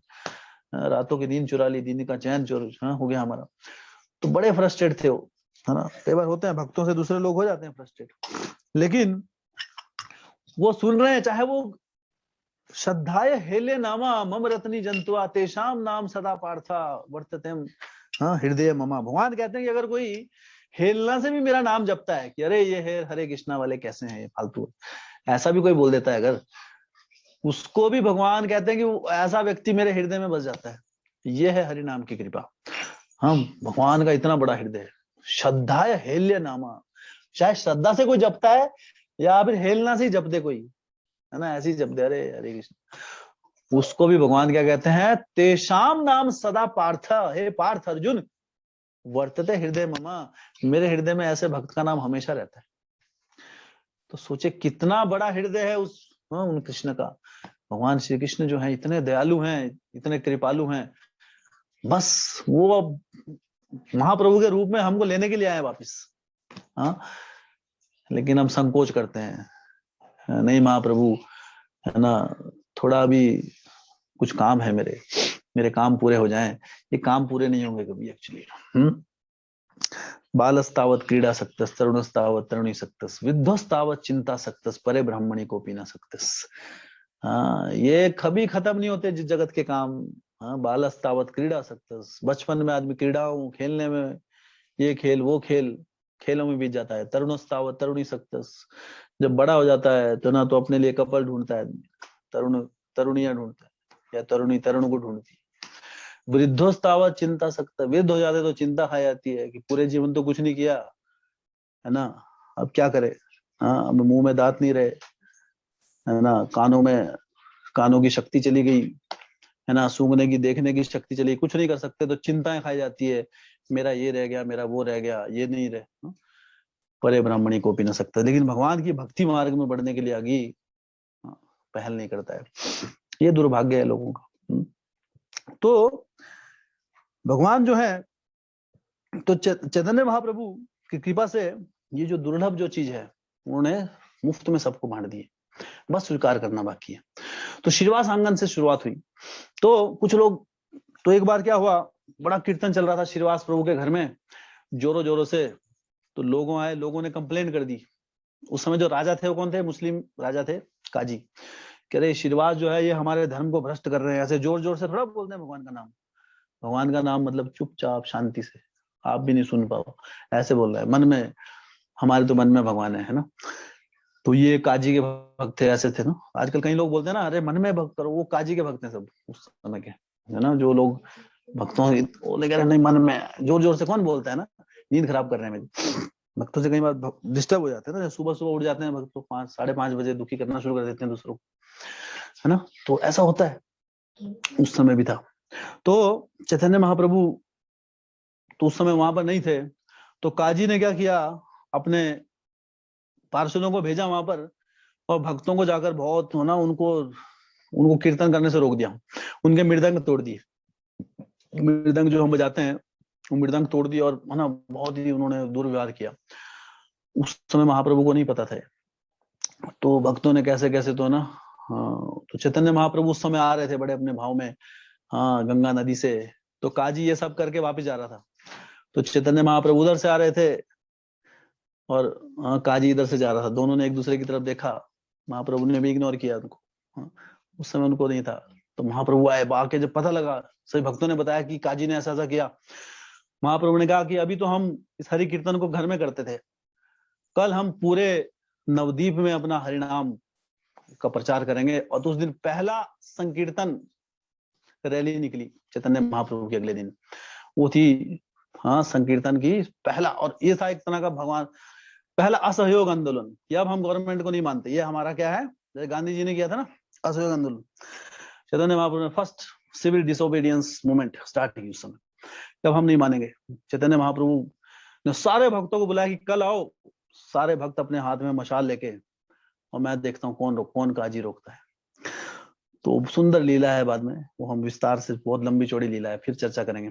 तो ऐसे भगवान ने बहिष्कार किया, और फिर पहले कीर्तन एक जगह होता था, उसके बाद जगह जगह नवद्वीप में हरिनाम के डंके बजने लगे, हर जगह हरिनाम हम लोग जपने लगे। चैतन्य महाप्रभु को देखते ही कोई भक्त बन जाता था, हाँ, जो व्यक्ति थोड़ा सा ऐसा व्यक्ति था हिपोक्रिट, जिसको अंदर कुछ बाहर कुछ, वो भक्ति में नहीं आया, लेकिन जो बड़े से बड़े पापी थे सारे भक्त बन गए। भगवान का ये हाँ इतना हाँ इन्फ्लुएंस है उस समय। तो इस प्रकार हाँ श्रीवास आंगन से इस आंदोलन की शुरुआत हुई। तो श्रीवास प्रभु जो थे वो अपने घर में, तो कुछ समय बाद एक दिन चैतन्य महाप्रभु का मूड हुआ कि अरे श्रीवास, पूरे दिन तो हम कीर्तन करते ही हैं, लेकिन रात वेस्ट कर देते हैं हम, चलो आज से रात को भी कीर्तन करेंगे, पूरा दिन भी कीर्तन, रात को भी कीर्तन, है ना, कीर्तन्य सदा हरि। तो चैतन्य महाप्रभु का ऐसा मूड हुआ, तो सारे भक्त बड़े खुश हो गए, हरि बोल हरि बोल, व्हाट एन आइडिया, हाँ क्या बात है महाप्रभु, अपने दिल की बात छीन ली। तो सोचिए ये है भक्त का हृदय। अभी हमको बोले कोई ना कि दिन में भी रात को भी करना है, अगर सुबह तो उठा नहीं जाता हमसे ना, पूरी रात भी जगाएंगे तो फिर है ना प्रॉब्लम नहीं, तो उतना भाव नहीं है अभी। लेकिन उस समय महाप्रभु के समय भाव था। तो सारे के सारे भक्त पूरा दिन भी हरि कीर्तन, और रात को श्रीवास आंगन में उनके घर के अंदर कीर्तन होता था, सब जगह कुंडिया लगा के। वो कीर्तन बहुत स्पेशल था क्योंकि उसमें चैतन्य महाप्रभु खुद डांस करते थे। चैतन्य महाप्रभु बहुत सुंदर, इतने सुंदर, उनके एक एक अंग गौरांग, हाँ एक स्वर्ण के सोने के समान चमकता हुआ शरीर, और इतने सुंदर निमाय, उनका नाम निमाय था उस समय, अभी संन्यास नहीं हुआ था उनका।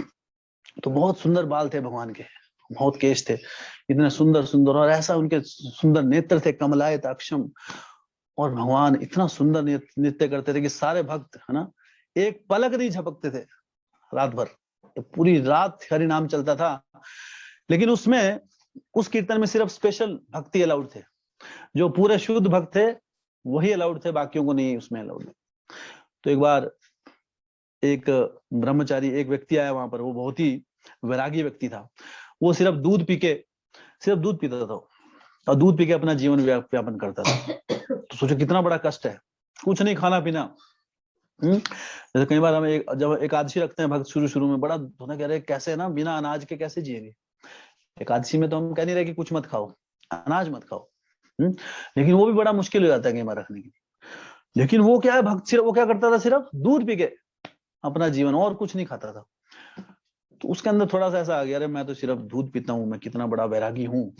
तो उसने उनसे कहा, श्रीवास प्रभु से, श्रीवास पंडित जी से, कह रहे पंडित जी है ना, आप हमें महाप्रभु के कीर्तन में बस थोड़ी झलक दिखा दीजिए, हाँ उनका सुंदर नृत्य एक बार देख गए तो जीवन सफल हो जाए। तो श्रीवास ने कहा कि अरे नहीं, महाप्रभु किसी को अलाउड ही नहीं करते, महाप्रभु कहते हैं कि बस जो मेरे शुद्ध भक्त हैं वही इस कीर्तन में भाग लें, और कोई नहीं भाग ले सकता, बाकियों के लिए दिन में इधर उधर, लेकिन रात के लिए सिर्फ प्योर डिवोटीज। तो बड़ा आग्रह किया। तो श्रीवास ने कहा, अभी भक्त लोग क्या बड़े दयालु होते हैं, इसलिए कहते हैं भक्त क्या भगवान से भी अधिक दयालु होते हैं। क्यों? भगवान के बार मना कर देते हैं भक्त, लेकिन भक्त क्या बैक एंट्री दे देते हैं घर से। तो चुपके से घर में बुला लिया, बोले अच्छा चुपचाप बिठा रहा हूँ एक जगह, यहाँ से हिलना मत, चुपचाप देखना और निकल जाना, ठीक है, महाप्रभु का एक दिन नृत्य देख लो। तो उसको बुलाया, जो ब्रह्मचारी आया, और वो चुपके से भगवान का नृत्य, भगवान का सुंदर नृत्य देखकर भाव विभोर हो गया। महाप्रभु जब फुल फ्लो में, जैसे जब कीर्तन चलता है पहले स्लो होता है, फिर धीरे बढ़ता है, वहीं कहीं मृदंग, कहीं के करताल, इस प्रकार वहां पे बजते थे, और कई नृत्य, हर भक्त नृत्य करता था। दरअसल जो कीर्तन है हरिनाम संकीर्तन, उसमें नृत्य की बहुत महिमा है। अभी नृत्य हम शुरू करने वाले हैं, अभी अब तक हमारे मंदिर में हमने नृत्य शुरू नहीं किया, बैठ के करते ना कीर्तन, अभी नृत्य शुरुआत होने वाली है, क्योंकि इसके बिना पूर्ण नहीं होता है कीर्तन। तो बहुत ही सुंदर दृश्य होता था। तो बड़ा, तो चैतन्य महाप्रभु एकदम बीच में कीर्तन रोक दिया कि श्रीवास, मुझे लग रहा है कि यहाँ कोई ऐसा व्यक्ति है जिसको यहाँ नहीं होना चाहिए, ऐसा है क्या? मैं भाव फील नहीं कर रहा हूँ आज, मेरे अंदर राधा रानी का भाव नहीं आ रहा है आज हरि नाम जप के, कुछ तो चक्कर है। तो अभी महाप्रभु ने पूछ लिया, तो सामने से पूछ लिया तो झूठ तो नहीं बोल सकते, है ना। अब जब तक पूछा नहीं था तब तो अपनी तरफ से नहीं बताया, जब पूछ ही लिया तो झूठ नहीं बोल सकते, है ना। इसलिए कहते हैं भगवान से और भक्तों से कभी झूठ नहीं बोलना चाहिए, चाहे जो मर्जी हो जाए, है ना, अपने शब्द तो भक्ति में बने रहेंगे। तो क्या हुआ, महाप्रभु ने कहा, श्रीवास पंडित जी ने कहा कि अरे महाप्रभु एक ब्रह्मचारी है, दूध पीता है बेचारा, सिर्फ इतना वैरागी है, उसको मैंने थोड़ा अलाउड कर दिया। तो महाप्रभु बड़े क्रोधित हो गए उस समय कि बुलाओ उसको उदंड को इधर। तो बुलाया उसको कि कौन है ब्रह्मचारी। तो महाप्रभु बड़े क्रोधित भाव में देखा उसकी तरफ कि तुम क्या समझते हो कि कोई इन तपस्याओं से, सिर्फ दूध पीने से क्या तुम मेरा नृत्य देख सकते हो? हाँ, तुम क्या सोचते हो कि तुम तपस्या करते हो? जैसे कई बार दुनिया में लोग बहुत तपस्या करते हैं, मंदिरों में जाते हैं लेट लेट के। आप देखिए, देखा होगा आपने, बाला सुंदरी मंदिर में लोग जाते हैं, ऐसे लेटते हैं, फिर जहां लेटेंगे, जहां हाथ खत्म वो पत्थर रख देंगे, फिर खड़े होंगे वो, वहां से फिर लेट लेट के जाएंगे। तो भगवान बोले, भगवान हमको टांगे दिए भगवान ने। भगवान को जबरदस्ती अपनी तपस्याओं से नहीं जीत सकते हम। भगवान को अगर जीतना है तो नम्रता से जीता जा सकता है। ये बोले कोई वैराग्य, जब तक आप भगवान के भक्तों के संग में आकर, वैष्णव के संग में आकर उनकी सेवा नहीं करोगे, मुझ तक पहुंचना असंभव है। अगर तुम सोचोगे अपने निजी हम कुछ तपस्याएं कर लें और भगवान के दर्शन कर लें, उनकी कृपा लाभ प्राप्त कर लें, ऐसा असंभव है। और ऐसा बोलकर श्रीवास ने कहा कि भाई चलो, अभी है ना, अभी कुछ नहीं हो सकता, अभी मैं भी कुछ नहीं कर पाऊंगा, है ना, तो मुझे भी नहीं, तो है ना, मुझे भी निकाल दिया जाएगा। तो उसको लेके ब्रह्मचारी को चले गए। लेकिन जब ब्रह्मचारी जब जा रहा था तो उसके हृदय में एक बहुत ही, उसने ऐसा नहीं देखा महाप्रभु को कि अरे मुझे निकाल दिया, मेरे साथ गलत हुआ। उसने देखा कि अरे मैं कितना सौभाग्यशाली हूँ, चलो कुछ क्षण के लिए मैं महाप्रभु का नृत्य तो देख पाया। और ऐसे नम्र भाव से, और साथ में ये भी सोचने लगा कि मैं कितना पापी हूँ, नीच हूँ, कि मेरी योग्यता नहीं है भगवान का दर्शन लेने की। तो ऐसी भावना से वो जा रहा था, तो चैतन्य महाप्रभु ने उसको वापस बुला लिया, क्योंकि हम, हाँ, भगवान तो सबके हृदय में बैठे हैं। हाँ, और फिर उसे बताया, उसे भक्ति का मूल तत्व बताया कि अगर भक्ति मार्ग में, भक्ति जो शुद्ध भक्ति मार्ग है, इसमें हाँ, एकांत की कृष्ण भक्ति उत्पात एवं कल्पते। क्या अपने तरीके से अगर आप भक्ति करने की सोचेंगे, बिना भक्तों के संग में आकर उनकी सेवा कर कर अगर सोचेंगे कि मेरा प्रेम आपको मिल जाएगा, वो असंभव है। इसलिए मुझे जो पाने का मार्ग है वो मेरे भक्तों के माध्यम से मेरे पास आ सकते हो, और नम्रता के मार्ग। और फिर चैतन्य महाप्रभु ने वो नम्र भाव देखकर उस ब्रह्मचारी को शुद्ध प्रेम, अपना आलिंगन दिया, उनको शुद्ध प्रेम प्राप्त करवाया। तो इस प्रकार, लेकिन वो कृपा कैसे मिली? श्रीवास पंडित जी की कृपा से। तो इसलिए कहते हैं कि भक्तों के माध्यम से ही हमें भगवान की कृपा, अगर श्रीवास पंडित नहीं होते उसको कभी भी भगवान के दर्शन नहीं होते। तो ऐसे अनेकों अनेक बार। तो एक बार चैतन्य महाप्रभु महाप्रकाश लीला कर रहे थे अपने, सुंदर वर्णन है महाप्रकाश लीला का चैतन्य चरितामृत में आगे। उन्होंने अपने सारे के सारे भक्तों को बुलाकर उन्हें कृपा प्रदान की कि आपको क्या चाहिए। हर भक्त की इच्छा पूरी की उन्होंने। तो श्रीवास पंडित से पूछा, ये श्रीवास तुम मुझे बहुत प्रिय हो, मांगो क्या मांगते। चैतन्य महाप्रभु कभी कभी कृष्ण, अपने कृष्ण भाव में आते थे भगवान, ज्यादा समय में तो भक्त के भाव में रहते थे, लेकिन कभी कभी वो अपने मूल भाव में आ जाते थे कृष्ण में। तो बोलते क्या मांगते हो? मैं तुम्हें कुछ देना चाहता हूँ। तो श्रीवास के महाप्रभु, आप डेली मेरे घर में आकर नृत्य करते हो, अपना इतना पर्सनल संग दे रहे हो मुझे और क्या चाहिए? मैं तो कुछ, मेरे तो कुछ है ही नहीं जो मैं मांग सकूं, शब्द ही नहीं मेरे पास। मुझे नहीं मांगो। तो उन्हें अपने हृदय को टटोला, क्या मांगू? तो भक्त क्या अपने लिए नहीं मांगता ज्यादा, भक्त क्या दूसरों के लिए मांगता है। भक्त का हृदय क्या होता है कि अगर कोई कृपा से वंचित है, उसको कृपा मिल जाए किसी तरह, ये एक भक्त का हृदय होता है। तो उन्होंने कहा कि महाप्रभु, सारे के सारे भक्त आपकी कृपा का लाभ प्राप्त कर रहे हैं, सिर्फ एक व्यक्ति को छोड़ के, वो है आपकी माता। आपने सची माता को अपनी कृपा नहीं दी। तो दरअसल एक ऐसी लीला हुई थी कि जब चैतन्य महाप्रभु छोटे थे, तो उस समय, ये सारी लीलाएं पढ़ेंगे हम, तो चैतन्य महाप्रभु छोटे थे तो अद्वैताचार्य के घर में जाते थे। अद्वैताचार्य भगवान के भक्त थे, कीर्तन में उनको बड़ा अच्छा लगता था। लेकिन सची माता सोचती थी, अरे ये अद्वैता के संग में आकर कहीं सन्यासी ना बन जाए मेरा बेटा और मुझे छोड़ के ना चले जाए, ये अद्वैताचार्य ठीक आदमी नहीं है। तो ऐसा सोचती थी, बस कभी बोला नहीं, मन में ऐसा भाव था सची माता के। और ऐसा भाव के कारण चैतन्य महाप्रभु ने क्या किया कि अपनी माता को भी शुद्ध प्रेम नहीं दिया। ये तो भगवान की लीला थी। वैसे तो सची माता कौन है? यशोदा मैया भक्त हैं, लेकिन एक उदाहरण प्रस्तुत करने के लिए कि अगर मेरे भक्त के प्रति कोई इस प्रकार का भाव रखेंगे, तो चाहे वो भगवान की माता क्यों ना हो, उसे भी कृष्ण प्रेम की प्राप्ति नहीं होगी। तो उन्होंने कहा कि श्रीवास, तुम कुछ भी मांगो, पर ये नहीं मैं दे सकता, क्योंकि मेरी माता ने, उन्होंने क्या किया है, अद्वैताचार्य के प्रति अपराध किया। और अद्वैताचार्य अगर उन पर कृपा बरसाते हैं, तभी मैं अपनी कृपा दे सकता हूँ। तो अभी सोचिए, सची माता, सारे भक्तों का हृदय था कि किसी प्रकार सची माता को कृपा मिल जाए। तो अद्वैताचार्य एक बार, हाँ, नृत्य कर रहे थे, तो जब भगवान का नृत्य चल रहा था तो अद्वैताचार्य ने, सची माता गई, प्रणाम, है ना, अद्वैताचार्य को प्रणाम किया कि हे अद्वैताचार्य मुझे क्षमा कर दीजिए, मैं अनजाने में अपने छोटे से निमाई के लिए मैंने सोच लिया कि वो सन्यासी ना बन जाए, इसलिए आपके बारे में कुछ गलत सोच लिया मैंने। तो मुझे तो अद्वैताचार्य बड़े, हाँ, डिसकंफर्टेबल हो गए कि अरे भगवान चैतन्य महाप्रभु की माता मुझसे माफी मांग रही है। तो कह रही है माता आप तो जगत माता है ना, आपको किसकी कृपा की आवश्यकता है, आप तो उनकी माता है जो खुद कृपा निधान है, उनकी कृपा, हाँ, उन्हें, उनके लिए मैं क्या कर सकता हूँ। तो अभी सोचिए एक भक्त भगवान को, भक्त, है ना, भक्त के लिए बड़ा वो हो जाती है शर्मिंदा की कोई किसी के भक्त के पैर छू ले, इसलिए भक्त लोग क्या है, ज्यादा अपने पैर नहीं, पैर छूने में संकोच करते हैं, कि भक्त अपने आप को नम्र समझता है ना। तो अद्वैताचार्य ने मना कर दिया कि माता मैं कैसे कर सकता हूँ, आप मेरे पैर छुएंगी, मेरे तो सपने में भी नहीं सोच सकता।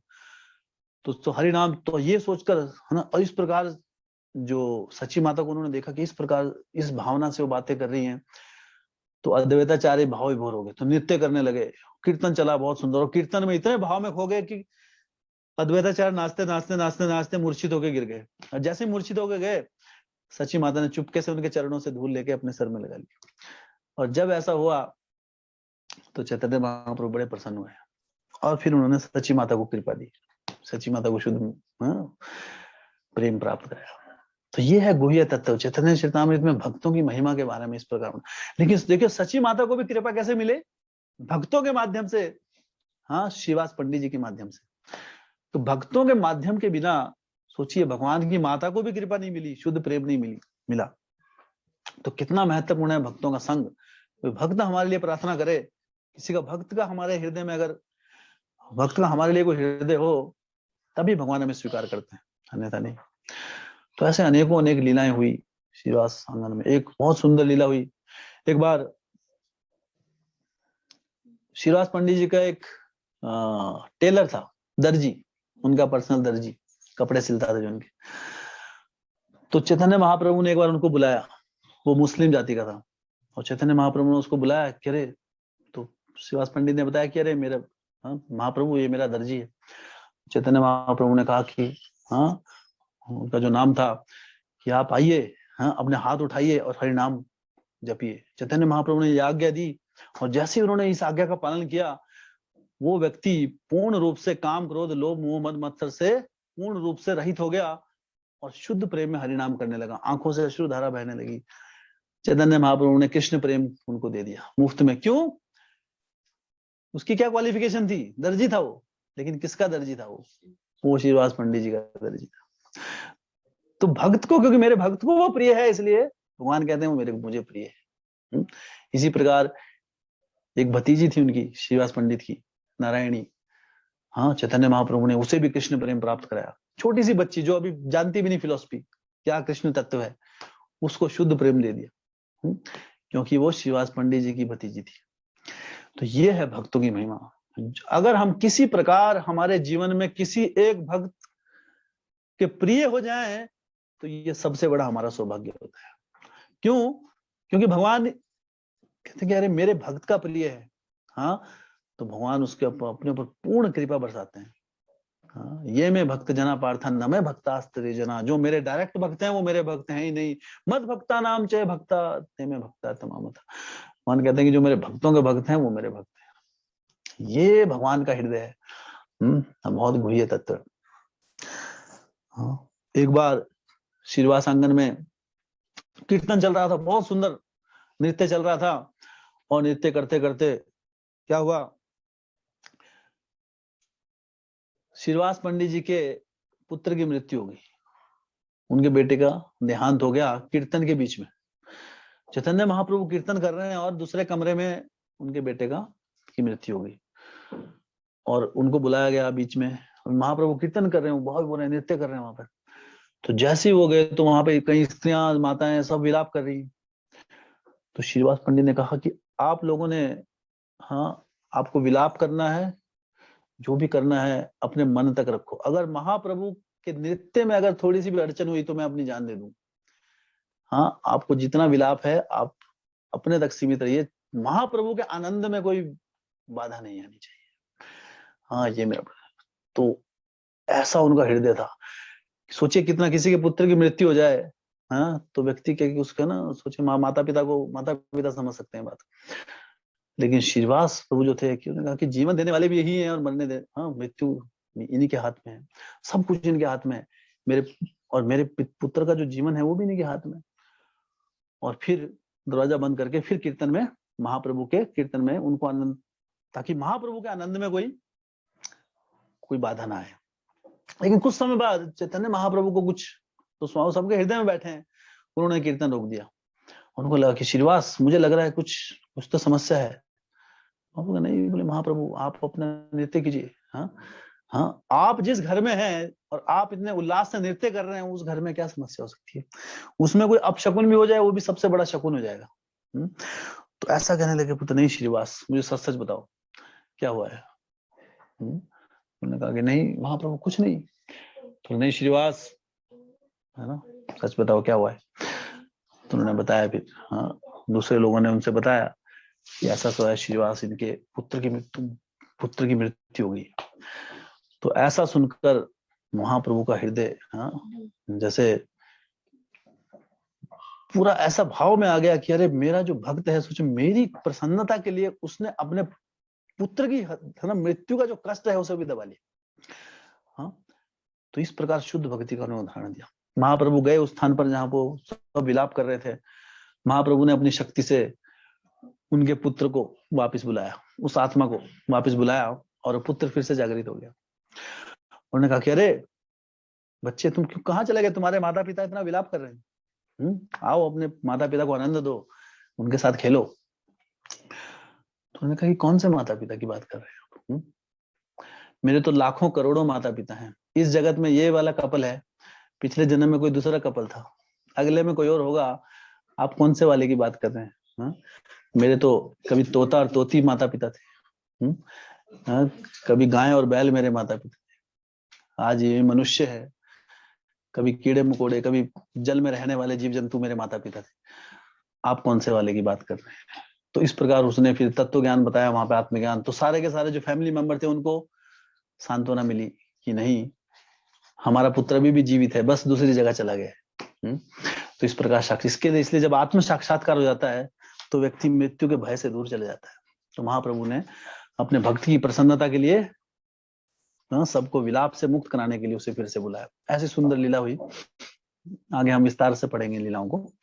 तो ऐसे अनेकों अनेक महाप्रभु की लीला हुई। एक बार श्रीवास पंडित जी, एक गोपाल चपल नाम का एक व्यक्ति था, तो उसने श्रीवास प्रभु के प्रति क्या किया, श्रीवास आंगन में के बाहर उसने मीट शराब ये सारी की सारी चीजें बिखेर दी चारों तरफ, और दूसरों को बुला के ले आके, देखो ये श्रीवास क्या करता है।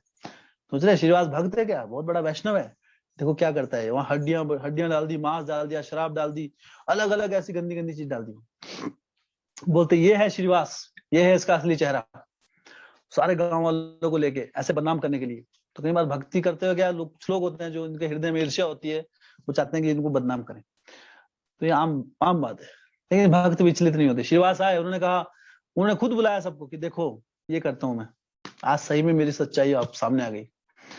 तो श्रीवास खुद बोलने लगे कि मैं ऐसा हूं, लेकिन किसी ने विश्वास नहीं किया उनका, क्योंकि व्यक्ति को आचरण से समझा जाता है, शब्दों से नहीं। आचरण से हम समझ जाते हैं कि कौन सा व्यक्ति कैसा है। श्रीवास कभी ऐसा कर ही नहीं सकते। सभी लोगों ने सारे की सारी वहां पे सफाई की, पूर्ण रूप से शुद्ध की, गंगा जल लेके उनके पूरे आंगन, श्रीवास आंगन को साफ किया, और फिर से, और श्रीवास प्रभु ने उसका कोई रिएक्शन नहीं दिया। मतलब वो अपने हरि नाम में फिर से बिजी हो गए, है ना, कि तूने मेरे साथ ऐसा किया। इस जगत में कोई कुछ कर दे तो हम दिल में बिठा के बैठ जाते हैं। श्रीवास प्रभु ने उसे नेग्लेक्ट कर दिया पूरा, एक तरह से माफी कर दिया उसको, कोई नो प्रॉब्लम, होता है, चलता है। लेकिन चैतन्य महाप्रभु ने बहुत सीरियस ले लिया उसको। जैसे चैतन्य महाप्रभु ने के पास एक खबर गई कि मेरे श्रीवास, मेरे भक्त के साथ ऐसा हुआ है, कुछ ही दिन के अंदर गोपाल चपल को कोढ़ का रोग हो गया, और वो उस कोढ़ से ग्रस्त हो गया। कोढ़ एक ऐसा रोग है, इसमें एक एक अंग जो है वो गल गल कर नीचे गिरता है। तो पहले ये लाइलाज बीमारी थी।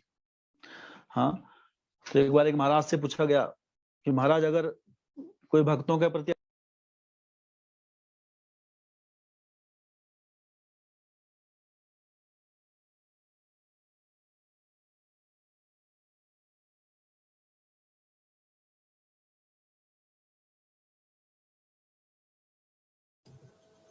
अनम्यूट कर लीजिए प्रभु जी। ये जो तो वहां से पूछा गया कि अगर कोई भक्तों के प्रति अपराध करेगा तो क्या उससे कोढ़ हो जाएगा?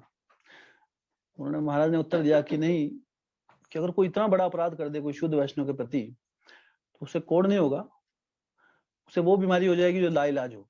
उस समय कोढ़ लाइलाज थी, अब जो भी बीमारी लाइलाज है। तो ऐसा हो सकता है अगर किसी शुद्ध वैष्णव के प्रति अपराध हो जाए।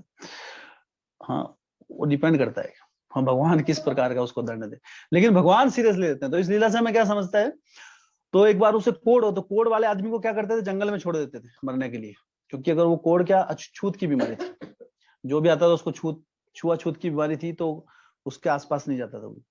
तो उस समय महाप्रभु एक बार जा रहे थे वहां से, तो गोपाल चपल माफी मांगने लगा कि प्रभु मुझे क्षमा कर दो। तो महाप्रभु और गुस्सा हो गए कि तुमने मेरे शिव भक्त के प्रति अपराध किया है, इसलिए मुझसे क्षमा की कोई एक्सपेक्टेशन मत रखो। हाँ, अगर श्रीवास तुम्हें माफ कर दें तो तुम्हारा शायद कुछ उधार हो जाए। तो फिर एक बार तो जब महाप्रभु ने ऐसा किया, श्रीवास के पास खबर पहुंच गई, तो श्रीवास पंडित भागे भागे वहां पर आए गोपाल चपल के पास, इसलिए ताकि उसका उद्धार हो सके। और फिर गोपाल चपल ने वो श्रीवास पंडित के पाँव में पड़ गए, चरणों में पड़ गई, मुझे क्षमा कर दो। और जैसे उसने चैतन्य श्रीवास पंडित जी ने उन्हें स्पर्श किया, सारा का सारा कोढ़ चला गया और फिर उन्हें सुंदर शरीर मिल गया वापस। तो ये है भक्तों की कृपा। चैतन्य महाप्रभु ने इस प्रकार इन लीलाओं के माध्यम से हमें बताया है कि किस प्रकार भगवान को अपने भक्त कितने अधिक प्रिय हैं और किस प्रकार भगवान के भक्तों के माध्यम से ही हमें भगवान की, कृष्ण की भक्ति प्राप्त हो सकती है। हाँ, अन्यथा और कोई दूसरा उपाय नहीं। तो श्रीवास आचार्य, श्रीवास पंडित जी के श्री चरणों में हम प्रणाम करते हैं कि हमें भी उसी प्रकार का कुछ बूंदे उस भाव किया है कि हमारे अंदर भी वो भगवान के भक्तों के लिए हमारा वो सेवा भाव बढ़ता रहे और इस प्रकार हम भगवान को प्रसन्न कर सके। श्रीवास पंडित जी की जय, श्रीवास पंडित जी की जय, शील प्रभुपाद की जय, श्री चैतन्य चरितामृत की जय, गौर निताई की जय, निताई गौर प्रेमानंदे, हरे कृष्ण, हरि बोल।